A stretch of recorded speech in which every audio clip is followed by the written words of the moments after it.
because this is a celebration of the 25th anniversary of Art Vision. Art Vision was founded 25 years ago by a group of artists which belong to different disciplines like dance, cinema, literature, theater. So continuing on these premises, the 25th celebration is organized by Art Vision in collaboration with the India Habitat Center, and it is dance across genres. So we will be meeting experts in different disciplines. Today is the second day, and we are having dance and theater. So dance and theater seems to be two worlds apart in today's performative scenario, as if their common ground, as they both spring from the same root and have the same purpose of communicating through the physicality of the body. Both the disciplines use the body as their medium of expression, how the body moves, talks, reacts, and translates. So what is it that distinguishes the two forms of acting? And how to find again that common ground which seemed to have been lost? We have with us a veteran actress of the Odin Theatre from Denmark, Julia Varley. Welcome, Julia. We're very happy to have you with us. She joined Odin Theatre in 1976. She is an active actor, director, teacher, and writer. She is closely involved with the ISTA, International School of Theatre Anthropology. And I'm sure she will be talking about this very interesting scientific approach to the study of movements. And she's also involved with the Magdalena Project, which is a network of women in contemporary theatre. She's also the artistic director of the Transit Festival in Hostelbro and editor of the Open Page, a journal devoted to women's work in theatre.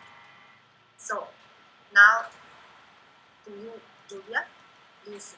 And when she will finish her talk and exposition, we will open the question-answer session, and you will be able to send your question through the chatting box. If you want to come live on screen, you can raise your hand and your mic will be activated. So, Julia, to you. Thank you, Ileana. I'm very happy to be with you from a very long distance and to be where I can see there's Hisako in Japan and there's Jaime from Mexico. So as usual, these Zoom meetings are bringing together people from all over the world.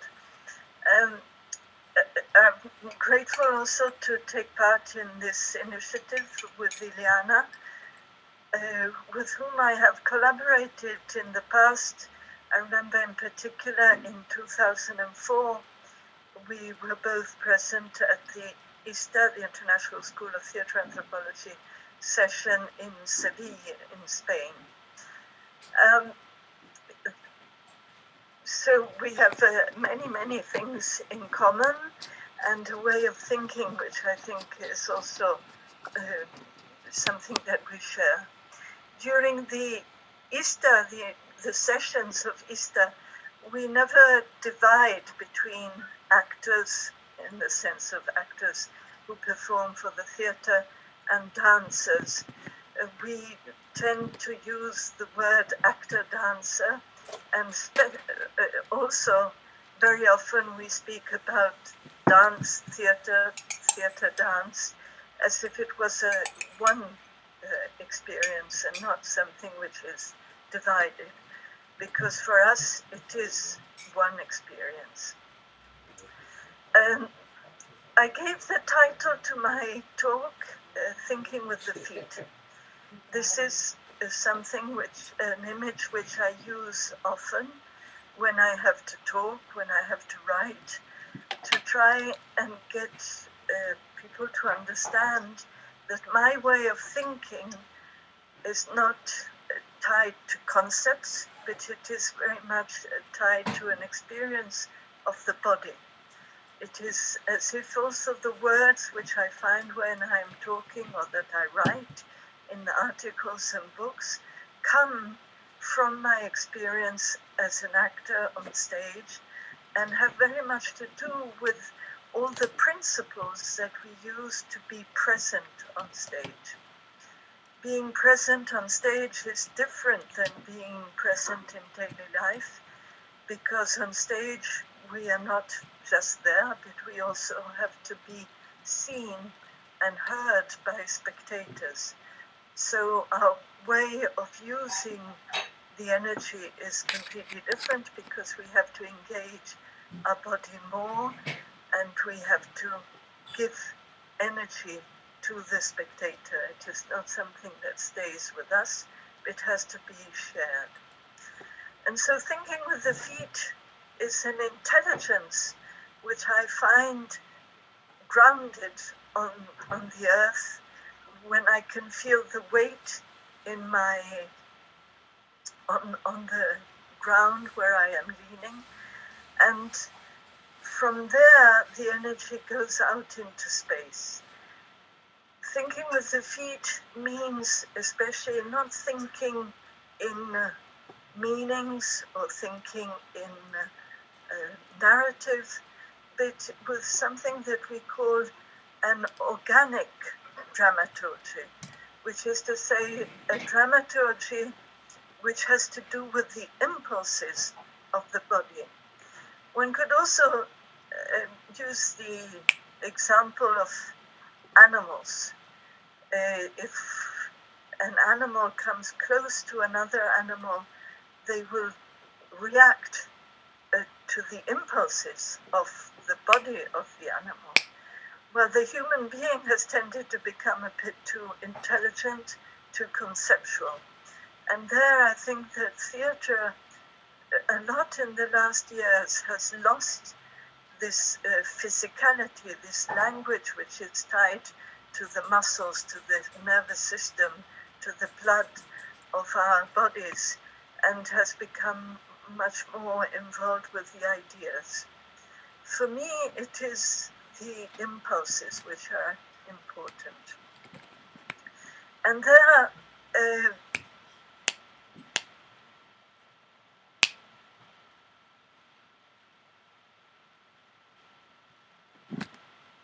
theatre anthropology in Copenhagen, where many dancers, actors, performers from different kinds of genres and traditions were talking about the difference, if there is, between dance and theatre.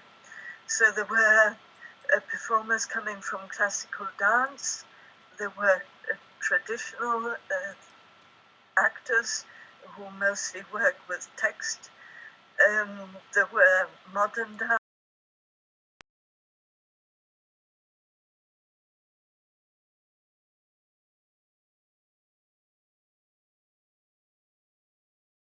between theatre and dance does not exist.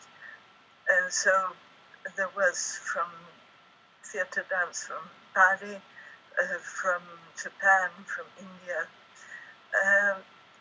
And a lot of the talks and demonstrations came back to the idea of energy. So what is energy, and how can one define energy, and how can one work with energy? And during this, Iliana, if you can turn off your sound. You want the first clip number one? No, if you can turn off your sound, because there's a noise coming from you. Yes, that's better. talking about the difference between theatre and dance during the session at Easter in 1996. Also, the Odin actors made a demonstration, and I made a demonstration, and I started by saying that I noticed a difference more in the terminology, so not so much in the actual way of working, but in the terminology. Because as an actor, I will always be talking about actions, while I find that many dancers speak about movement. And also Eliana, in her introduction, when she talked about the Easter, she was saying this scientific approach to movement, while for me it would be action. And I became aware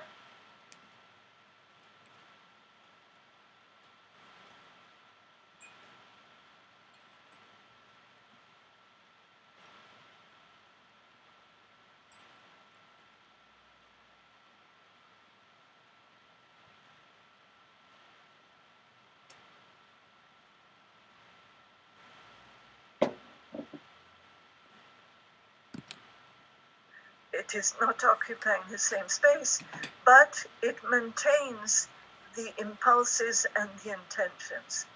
So I make the example in the demonstration, like if I lift my hands, in that movement you cannot reduce it. But if I think that I am pushing with my hands against the sky, I can also make the movement smaller, but maintain the action of pushing. So it is as if the outer form can change, maintaining the impulse and the original intention, and maintaining.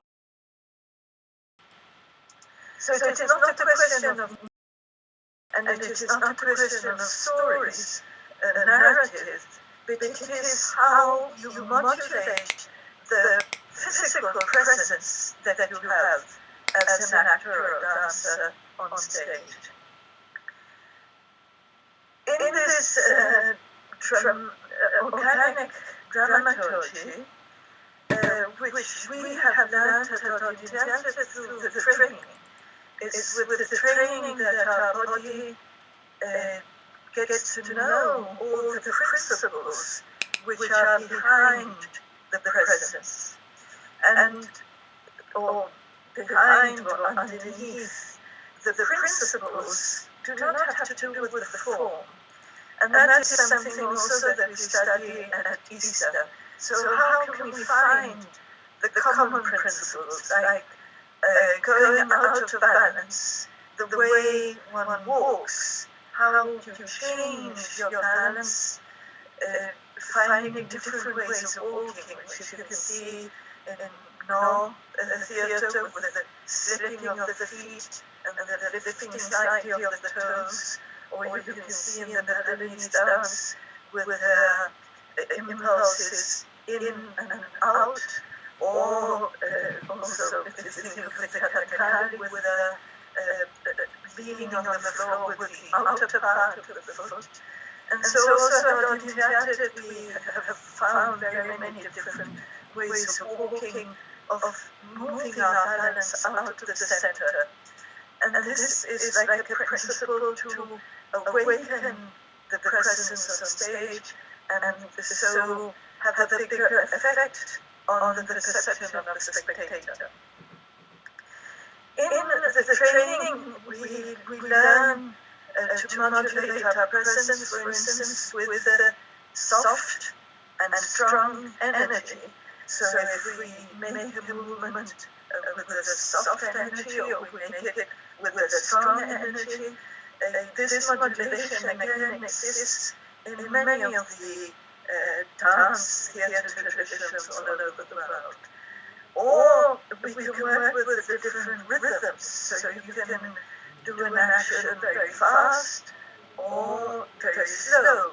And this alternation of rhythm is also a way of keeping awake the perception of the spectator. when you go up into the space, then you can follow the next action by going down. Or if you do an action where you are opening and you're extrovert, and then you can do the next action closed as if you're introverted. Also, some of the principles which we have found have to do, and this is a general principle used by all art, because we have to find an equivalent of what exists in reality, in the daily life, and through a kind of artificiality, find a different way in which we can present reality. So with the equivalent, I can make an action with my whole body, or the same action I could do with a prop, with a chair, with a handbag, or I could do it through the voice, and so find the equivalent of the action which I have done physically with the voice. And I could also transpose to just one part of the body, which could be a hand, a foot, the face. So if I am doing a big hug with my arms, I could do the hug with my mouth, or with my eyes, or just with my hand. So all these principles are a way of dealing with the presence of the body on stage, so that, again, we're not thinking of the narrative, but more of this organic dramaturgy, where the changes of the muscular tonus in your torso are essential to give a different perception to the spectator and to keep their attention. In the demonstration which I spoke about, I make various examples of how I say that I always dance when I am on stage. And so I can ask Liana to put the first clip of video, which comes from this demonstration, in which I show a way of using music.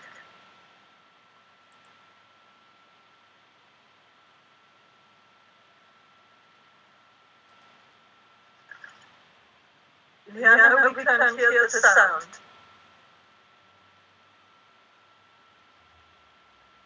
So you probably have to unmute yourself.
Yeah, have you mute yourself again so we can get rid of the noise?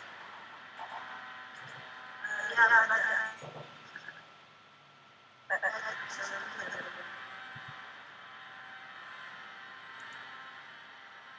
In this typical demonstration, I am talking about the fact that the music makes me smile. That it is the high tones of the violin that pull up the corners of my mouth and make me smile. So the way of following the music for me has to do with like a physical impulse which I feel in the music. It is a dialogue which is very similar to the dialogue that you can establish with another actor on stage or with the space or with an object. It is something very concrete. And although music is not something that we can touch and put into a box and explain, but I feel it has impulses. It's like it pushes me, it makes me open or close, it makes me do a step or go backwards, it makes me go down, up, and it has a very concrete effect on my body. And that is something which allows me also to have a particular quality in the movements or the actions which I do on stage if I am accompanied by music. So it is not just because of an inner motivation, but it is very much reacting to something which exists outside of myself. Now this could be music, but it can also be sounds, it could be text, it could be sounds which come from other actors, or sounds, for instance, during the training I could react to the wind, or to a helicopter, or to a door closing. All the sounds of the floor under my feet are something which I find very inspiring for my work. And so it is always a relationship with something which is outside of me. And of course the music is very strong in this. So the quality in the way I walk, or the quality that I have in tearing a piece of paper, also can come from the music. And here we could have the next clip, Iliana.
Yeah, if you can you. Thanks. This way of working for me also is the same with the text. I know that other actors tend to work with text more, thinking of the meaning of the words and what one is trying to deliver through the text. But for me, a lot of the work with text has to do with the vocal action, and that can also be very much inspired by music. Very often, I will work with the text following the music, which means I can adapt the way of saying the text to a music. I could start by singing the text and then slowly taking the song away so that only the memory of the music is left in the way of saying the text. But still it decides all the inflections, the pauses, the particular way of underlining a word or another word. It comes from the music. And this can also be done through an improvisation. If I take a text, I can improvise with the voice so that the musicality is determined by an improvisation. Not because I'm thinking of the meaning, but I can give myself a theme, which could be the water from the stream arriving into the sea, and so all the passages of the water through the rocks and the mountains and the plain, and then out into the sea can produce different sounds, which I can then adapt to the text. So that the text acquires a musicality. I think that this way of working with the text for me comes from the fact that I am English, but I grew up in Italy, and then I moved to Denmark, so I'm used to changing languages very often.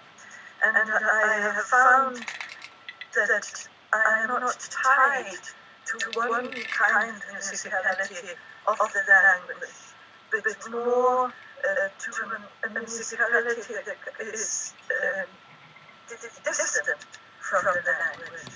I also enjoy very much when I am listening to Spanish people speaking. One can hear that the musicality in Argentina or in Peru or in the Caribbean or in Mexico or in Spain is completely different. So there is not one way in which one should speak.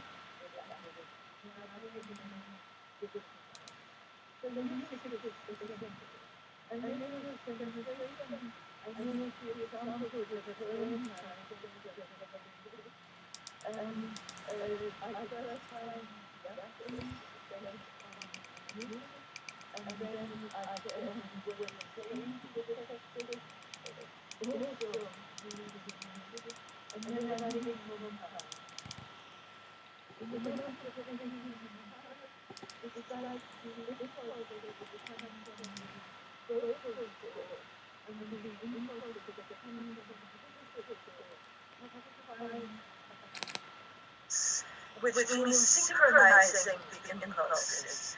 Very often when at a theatre we do not believe the actors, it is often because they do not manage to synchronize the physical impulse with the vocal impulse. This happens naturally when we are in daily life, but in theatre we have to find it through a montage, which needs a lot of repetition. It is the rehearsals that find this synchronization between the physical score and the vocal score. The text of Cesare Pavese's poem says, "You are earth and death. Nothing exists but distant from silence and you. we will hear it in the clip of the demonstration. Iliana, if you can put the next clip. Thank you.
But the moon is spectacular.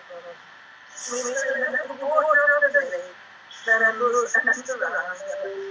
Like circles on wood, without them way, who are earth and death.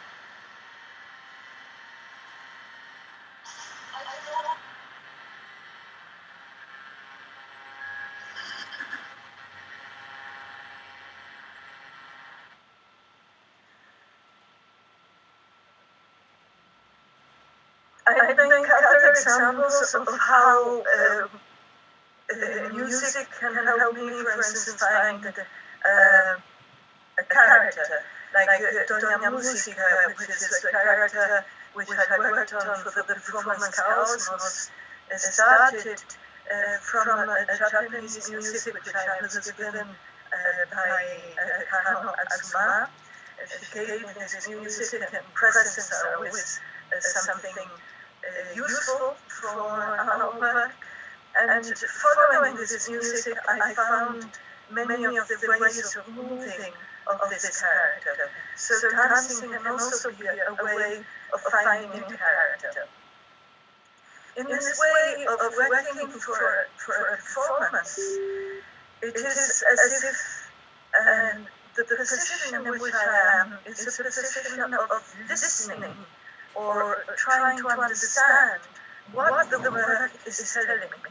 So it's not that I decide, oh, I'm going to say this, or I'm going to bring this meaning or this story, but it is more that I have a point of departure, which could be an object, it could be music, it could be a poem, it could be a painting, and from this point of departure, then I start working, and during the work, I try to understand what the work is telling me.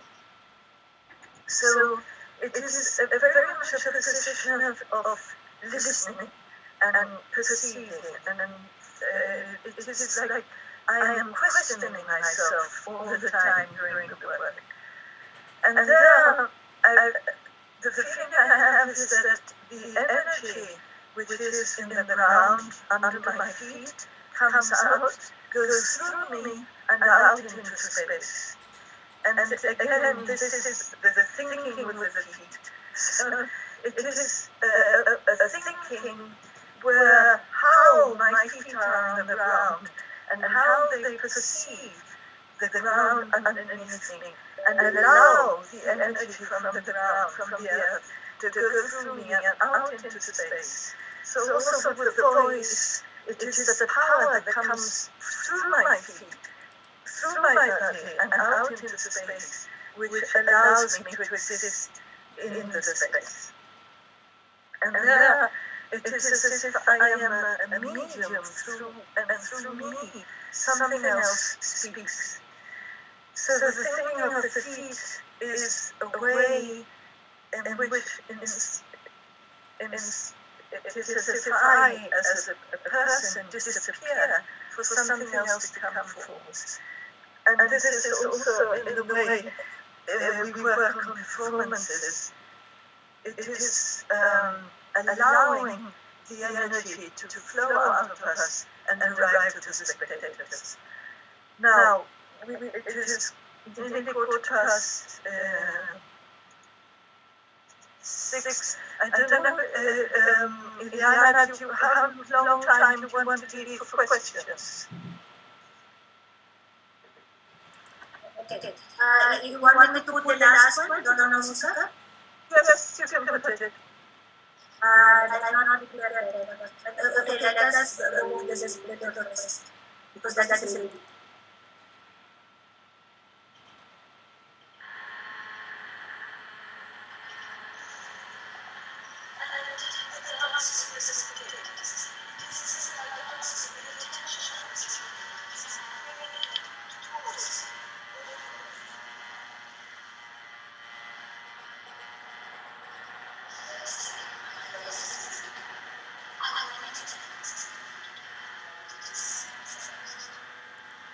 Find myself in the middle of a religious ceremony. I read and there, for the first time, I saw an Indian woman looking right at me. It was an knee, pray. I was at 5, 4 or 5 years. Motionless in the way that only in the middle of the and none of them fed out from the door. There was the door. Hey!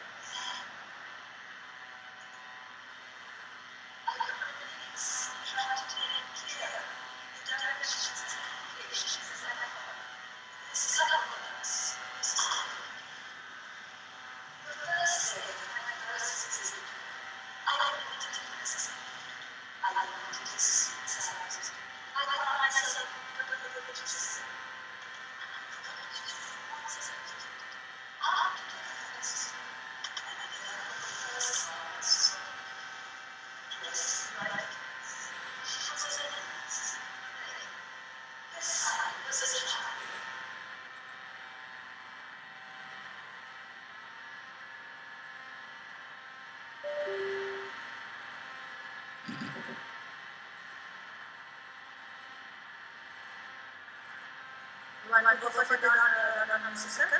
Yes?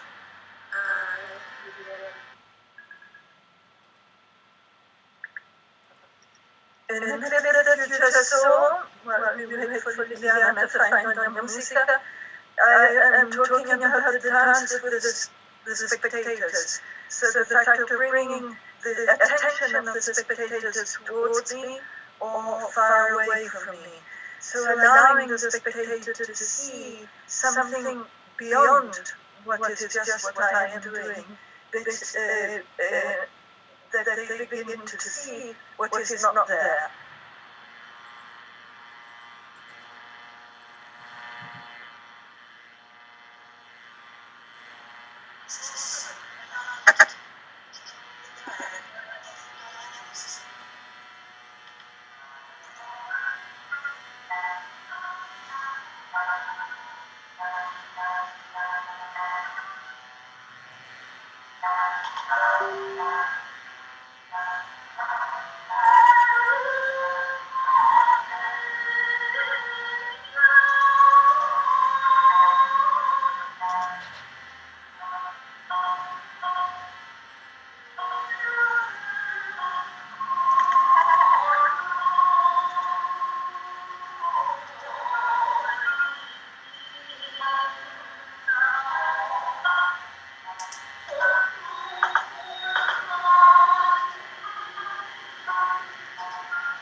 Iliana, I think now we can take the questions.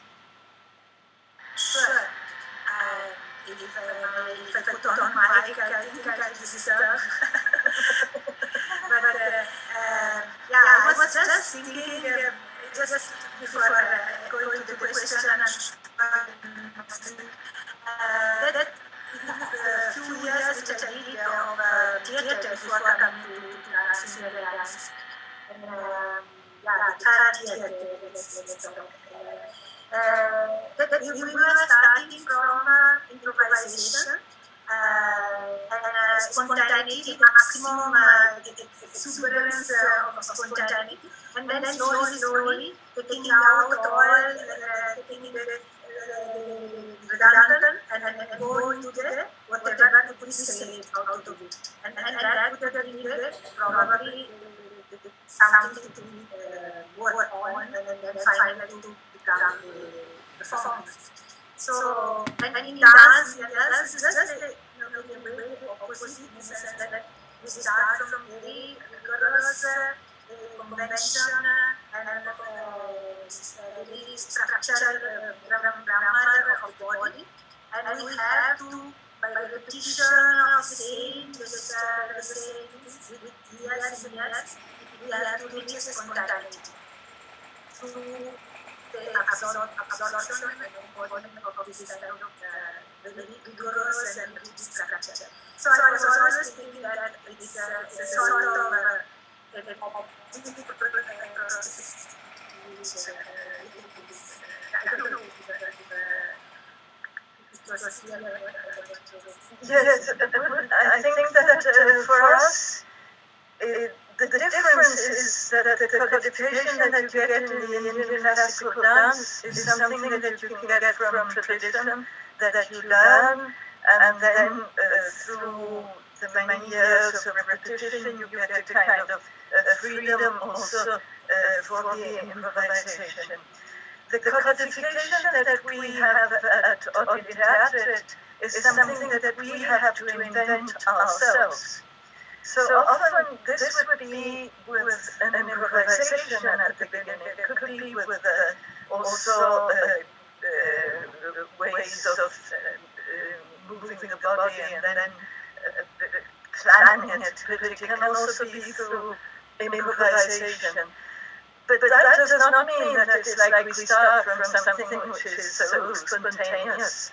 Also the improvisation, the way in which we move our body or do actions comes from the training. So it is not directly linked. It's not as if we are repeating exercises, but our body has learned to move in a particular way from the training, which is then that body which we use in the improvisation. Then the improvisation is done, and it has to be fixed and repeated. And it is only after that the body has learned it completely, and so we are able to repeat it without thinking, that we begin to feel that same kind of freedom which I feel you probably have when you have worked many years on a score which comes from the tradition. We invent our score, but then we have to go through the same process of repeating until it is like part of our way of behaving and gives us the freedom to react to what is happening in the moment when we are performing it, also to mistakes or things which happen, or the spectators or the different space in which we are in. So the rigor and the discipline exists also in our way of making theatre. It has a different starting point, but I would say that the process is quite similar. And you can get the scores, you can get from the different dances, the different choreographies. You also invent new choreographies.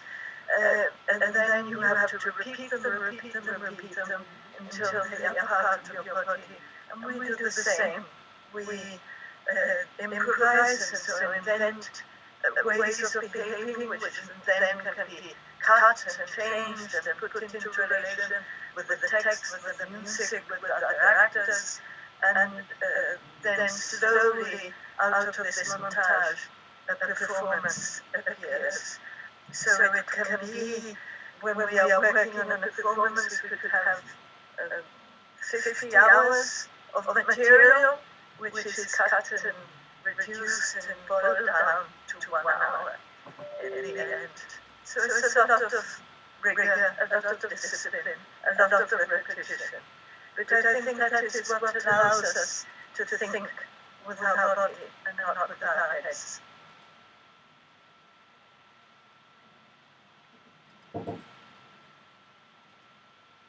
Yeah, we have a question from Marcia. She says the magic comes from the live musicians. Regrettably, today dance is not always able to give live music. My question is about the need for the fixability of music to keep all participants, musicians, movement artists, and mentors on the same page. If so, then is the thinking through the feet is somewhat prefixed?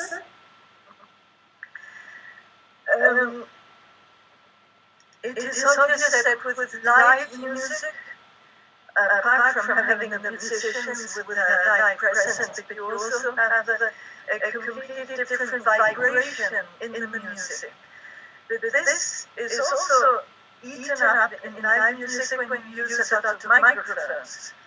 So, for instance, with the voice, the vibration of the voice, which you hear naturally, is completely different from the vibration of the voice through a microphone. So there are very many different steps in the feeling of life, which is expressed in a theater, in a performance. Of course, if you have live music with live musicians using their own instruments without microphones, and you have actors or singers or dancers talking and singing without microphones, you will feel vibrations that you will not feel with technical assistance. The volume is less, so maybe you cannot have so many spectators. You have to have the spectators much closer to you.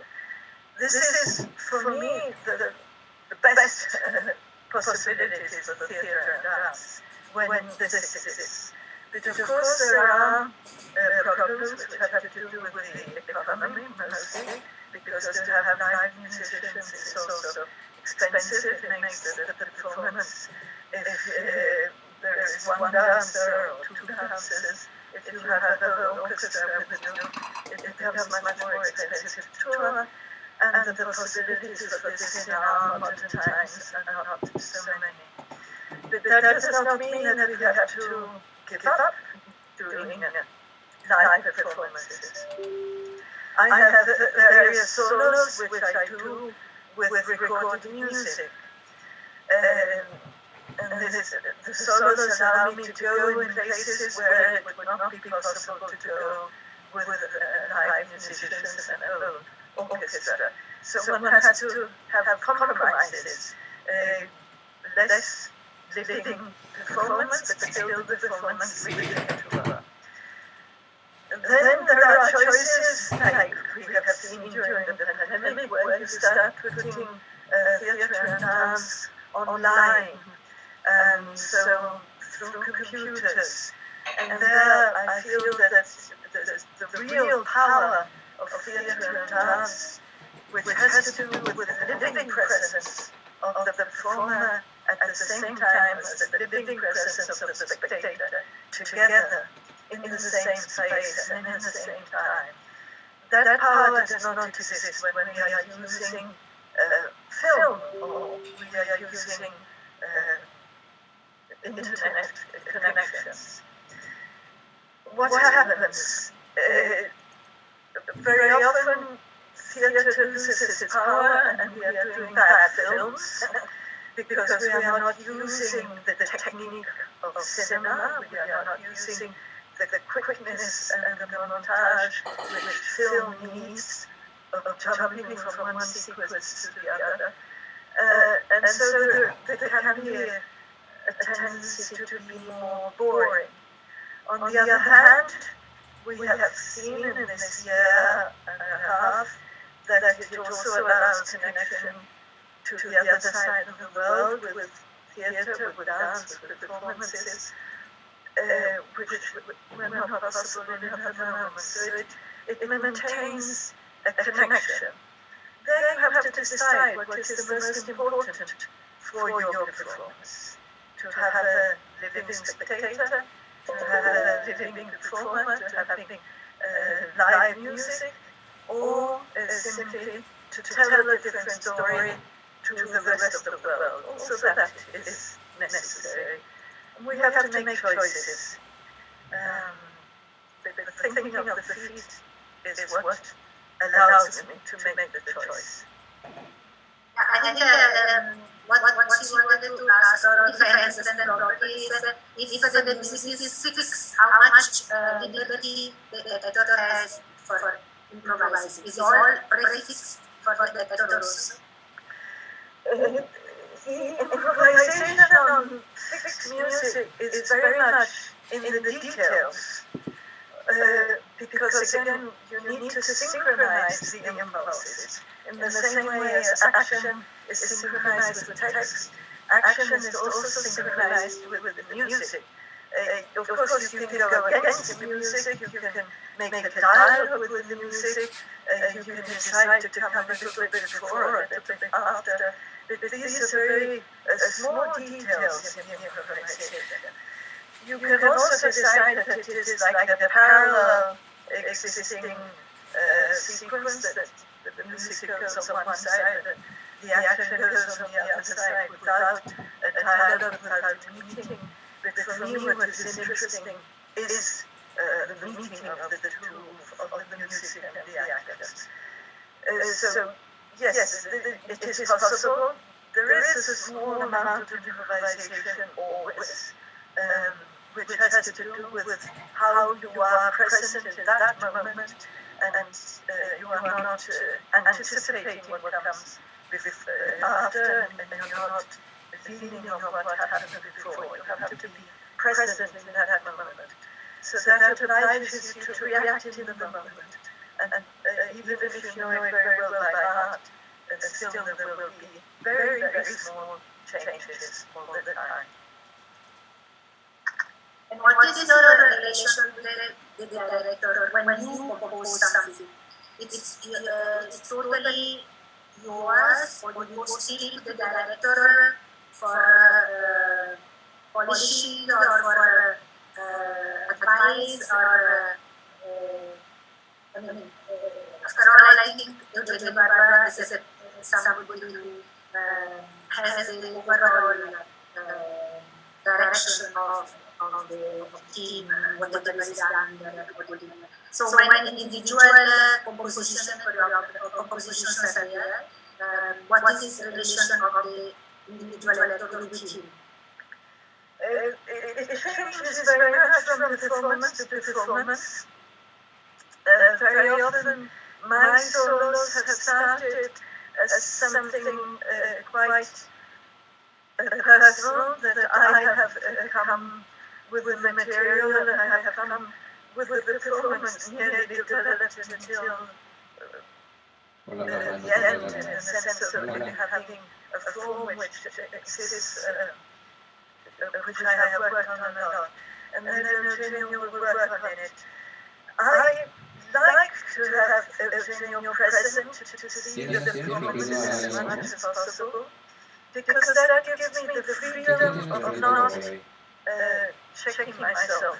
It's like if I have the external eye, I do not have to think if I am doing well or not, if I am doing the correct way or not. I just do, and then I know that there is somebody from the outside that knows the performance, knows what how it should be, and can tell me if there are some tendencies developing in a direction which is wrong. So for me, the presence of the director is actually a feeling of freedom. It's quite the opposite of what many people think that it is a restriction. It is different with the group performances because there, where there are many actors involved, the fact of having Eugenia present is being able to see the totality, whereas the single actor we tend to be more concentrating on what we are doing in that moment, and so not aware maybe of the complete totality of what is going on everywhere else. Also, Eugenio is important because he can take care of the spectators. When the performance is finished or just before it's starting, as an actor I am not available. It's like when just before starting I am preparing, and at the end I like to be by myself. I don't like to meet the spectators immediately. And having Eugenio present allows for a contact with the spectators. Often there are spectators who are moved and who feel that they need to be in contact with us who have made the performance. And having Eugenio present allows that to happen in a much more easy, organic way than having to wait for me to come out and talk with the spectators. Then it depends if the performance is very young, if it's a performance that we have not done much, or if it's a performance that we have done for many years, and so it's incorporated to such a point that his comments are not so necessary. In the beginning, in the performance which is young, Eugenio's comments are much more necessary, and I need them to be there. Okay.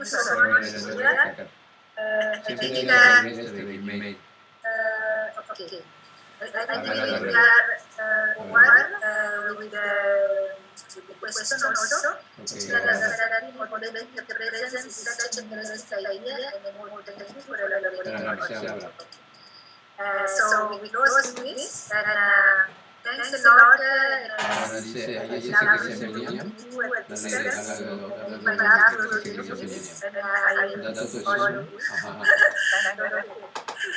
I hope we meet rarely.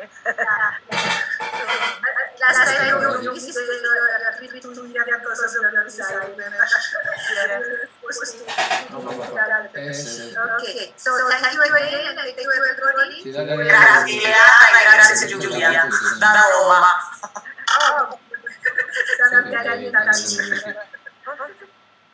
Okay, so thank you to everybody, and good night or good afternoon. Para bajar así con la ruedita de Zoom. Hasta que podamos ver lo que hay abajo del correo.